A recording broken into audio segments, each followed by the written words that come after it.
ಎಲ್ರಿಗೂ ನಮಸ್ಕಾರ. ರೇಖಾ ಕುಮಾರ್ ಕ್ರಿಯೇಟಿವ್ ಆಪ್ಗೆ ಸ್ವಾಗತ.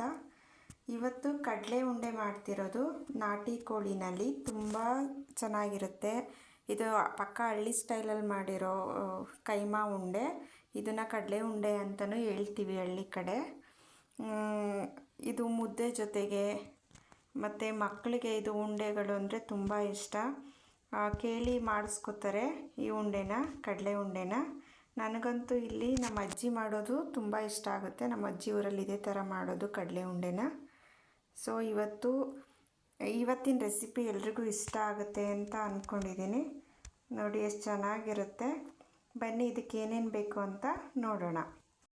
ಇಲ್ಲಿ ಊರಿಗಡಲೆನ ಚೆನ್ನಾಗಿ ನೈಸ್ ಪೌಡರ್ ಥರ ರುಬ್ಬಿರೋದಿದು.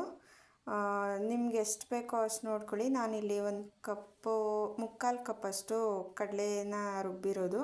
ನಿಮಗೆ ಚಿಕನ್ ಎಷ್ಟಾಗುತ್ತೆ ಅದು ನೋಡ್ಕೊಂಡು ಹಾಕ್ಕೊಳ್ಳಿ. ನೋಡಿ ಇಲ್ಲಿ ಚಿಕನ್ನು 1 ಕಪ್ ತೊಗೊಂಡಿರೋದು, ಒಂದು ಈರುಳ್ಳಿ, 1-2 ಇಲ್ಕೋ ಮತ್ತು ಬೆಳ್ಳುಳ್ಳಿ, 1 ಇಂಚು ಶುಂಠಿ ಮತ್ತು ಕೊತ್ತಂಬರಿ ಸೊಪ್ಪು, ಪುದೀನ ಸೊಪ್ಪು ಸ್ವಲ್ಪನೇ ತೊಗೊಂಡಿರೋದು, 1 ಎಗ್ ತೊಗೊಂಡಿದ್ದೀನಿ, ಮೊಟ್ಟೆ ಅದರಲ್ಲೇ ಬೇರೆ ಮೊಟ್ಟೆ ತೊಗೊಂಡಿರೋದಿದು. ಇಷ್ಟೇ ಸಾಕು, ತುಂಬ ಸ್ಪೈಸಸ್ ಏನು ಬೇಡ. ನೋಡಿ ಈಗ ಕಡಲೆ ಪುಡಿ ಮಾಡ್ಕೊಂಡಿದ್ದೀನಲ್ಲ ಅದು ಇದು. ಮತ್ತು ರುಬ್ಕೋಬೇಕು, ಅದೆಲ್ಲ ತೋರಿಸಿದ್ನಲ್ಲ ನಾನು. ಚಕ್ಕೆ, ಶುಂಠಿ ಮತ್ತು ಬೆಳ್ಳುಳ್ಳಿ, ಪುದೀನ ಸೊಪ್ಪು, ಈರುಳ್ಳಿ ಎಲ್ಲನೂ ಒಟ್ಟಿಗೆ ರುಬ್ಕೋಬೇಕಾಗತ್ತೆ. ಇಲ್ಲಿ ನಾನು ಒಂದು ಮರ್ತೋಗಿತ್ತು, ಚಕ್ಕೆ ಒಂದು ಚಕ್ಕೆ, 1-2 ಲವಂಗ ಹಾಕಿದ್ದೀನಿ. ನೋಡಿ ಅದು ರುಬ್ಕೊಂಡಿದ್ದೀನಿ. ರುಬ್ಕೊಂಡಿರೋದನ್ನು ಈ ಕಡಲೆ ಪುಡಿ ಮಾಡ್ಕೊಂಡಿರೋದಕ್ಕೆ ಮಿಕ್ಸ್ ಮಾಡ್ಕೊತಾ ಇದ್ದೀನಿ. ಮತ್ತು ಇದು ಚಿಕನ್ನು ಸಣ್ಣದಾಗಿ ಕಟ್ ಮಾಡ್ಕೊಂಡಿರೋದು. ಇದನ್ನು ಜಜ್ಕೋತಾರೆ. ನಾನಿಲ್ಲಿ ಸಣ್ಣದಾಗಿ ಕಟ್ ಮಾಡ್ಕೊಂಡಿದ್ದೀನಿ. ಬೋನ್ಲೆಸ್ ಇರೋದನ್ನು ತಗೊಂಡು. ನೋಡಿ ನಿಮಗೆ ಚಿಕನ್ನು ಎಷ್ಟು ಬೇಕೋ ಅಷ್ಟು ನೋಡ್ಕೊಂಡು ಹಾಕ್ಕೊಳ್ಳಿ. ಮತ್ತು ಸಾಲ್ಟ್ ಇದು ರುಚಿಗೆ, ಸಾಂಬಾರಲ್ಲೂ ಹಾಕಿರ್ತೀವಿ, ಇದಕ್ಕೆ ಸ್ವಲ್ಪ ಆ್ಯಡ್ ಮಾಡ್ಕೊಳ್ಳಿ ಸಾಲ್ಟನ್ನ. ಉಪ್ಪು ನೋಡ್ಕೊಂಡು ಹಾಕ್ಕೊಳ್ಳಿ. ಮತ್ತು ಮಿಕ್ಸ್ ಮಾಡ್ತಿದ್ದೀನಿ. ಇದು ತುಂಬ ತೆಳು ಆಗಿಬಿಡುತ್ತೆ, ನೋಡ್ಕೊಳ್ಳಿ. ನಾನಿಲ್ಲಿ 1 ಮೊಟ್ಟೆ ಹಾಕಿದ್ದೀನಿ. ನೋಡಿ ಇಷ್ಟು ಅದಕ್ಕೆ ಕಲಿಸ್ಕೊಂಡಿದ್ದೀನಿ ನಾನು. ಇಷ್ಟು ಮತ್ತು ಚಿಕ್ಕದಾಗಿ ಉಂಡೆ ಮಾಡ್ಕೊಳ್ಳಿ. ಉಂಡೆ ಮಾಡಿಕೊಂಡು ಎಲ್ಲನೂ ಸಣ್ಣದಾಗಿ ಉಂಡೆ ಮಾಡ್ಕೊಳ್ಳಿ.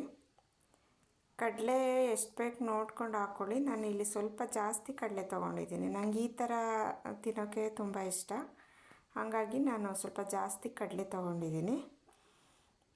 ಇದು ಈ ಥರ ಇನ್ನೂ ಬೇರೆ ಥರನೂ ಕೈಮಾ ಉಂಡೆ ಮಾಡ್ತಾರೆ. ನಾನು ಅದನ್ನು ರೆಸಿಪಿನ ಅಪ್ಲೋಡ್ ಮಾಡ್ತೀನಿ. ಇದು ನಾಟಿ ಕೋಳಿಯಿಂದ ಮಾಡಿರೋದು. ನೋಡಿ ಚೆನ್ನಾಗಿರುತ್ತೆ. ನೋಡಿ ಈಗ ಸಾಂಬಾರಿಗೆ ಆ ಉಂಡೆಗಳಿದೆಯಲ್ಲ, ಅದು ಸಾಂಬಾರೆಲ್ಲ ಕಂಪ್ಲೀಟಾಗಿ ಆದಮೇಲೆ ಕುದೀತಾ ಇರುತ್ತೆ. ಇದು ಸಾಲ್ಟು ಹಾಕಾಗಿದೆ ಸಾಂಬಾರಿಗೆ. ನೋಡಿ ಅಲ್ಲಿ ಎಣ್ಣೆ ಎಲ್ಲ ಬಿಟ್ಕೊಂಡಿದೆ, ಬೆಂದಿದೆ. ಅದರೊಳಗಡೆ ಹಾಕ್ತಿರೋದು ಉಂಡೆಗಳನ್ನ. ಅದು ಹಾಕಾದ್ಮೇಲೆ ಸ್ವಲ್ಪ ಹೊತ್ತು ಬೇಯಿಸಿ. ನೋಡಿ ಈಗ ಆಗಿದೆ. ಮುದ್ದೆ ಜೊತೆ ಈ ಕಡಲೆ ಉಂಡೆ, ನಾಟಿ ಕೋಳಿ ಸಾಂಬಾರು ತುಂಬ ಚೆನ್ನಾಗಿರುತ್ತೆ. ಮುದ್ದೆಗಂತೂ ತುಂಬ ಚೆನ್ನಾಗಿರುತ್ತೆ ಸಾಂಬಾರು ಈ ಕಡಲೆ ಉಂಡೆ ಜೊತೆ. ನನಗಂತೂ ಇದು ತುಂಬ ಇಷ್ಟ. ನಿಮಗೂ ಈ ರೆಸಿಪಿ ತುಂಬ ಇಷ್ಟ ಆಗಿದೆ ಅಂತ ಅನ್ಕೋತೀನಿ. ದಯವಿಟ್ಟು ಈ ವಿಡಿಯೋ ಇಷ್ಟ ಆಗಿದ್ದರೆ ಶೇರ್ ಮಾಡಿ, ಲೈಕ್ ಮಾಡಿ, ಹೀಗೆ ಸಪೋರ್ಟ್ ಮಾಡ್ತಾಯಿರಿ. ಇನ್ನಷ್ಟು ಒಳ್ಳೊಳ್ಳೆ ವಿಡಿಯೋಗಳನ್ನ ಶೇರ್ ಮಾಡ್ತೀನಿ. ಯಾರೆಲ್ಲ ಈ ವಿಡಿಯೋನ ಸಬ್ಸ್ಕ್ರೈಬ್ ಆಗ್ದಲೇ ನೋಡ್ತಿದ್ದೀರಾ, ದಯವಿಟ್ಟು ಸಬ್ಸ್ಕ್ರೈಬ್ ಆಗಿ ಹೀಗೆ ಸಪೋರ್ಟ್ ಮಾಡ್ತಾಯಿರಿ. ಹಾಗೆ ಎಲ್ರಿಗೂ ಸಂಕ್ರಾಂತಿ ಹಬ್ಬದ ಹಾರ್ದಿಕ ಶುಭಾಶಯಗಳು. Thank you.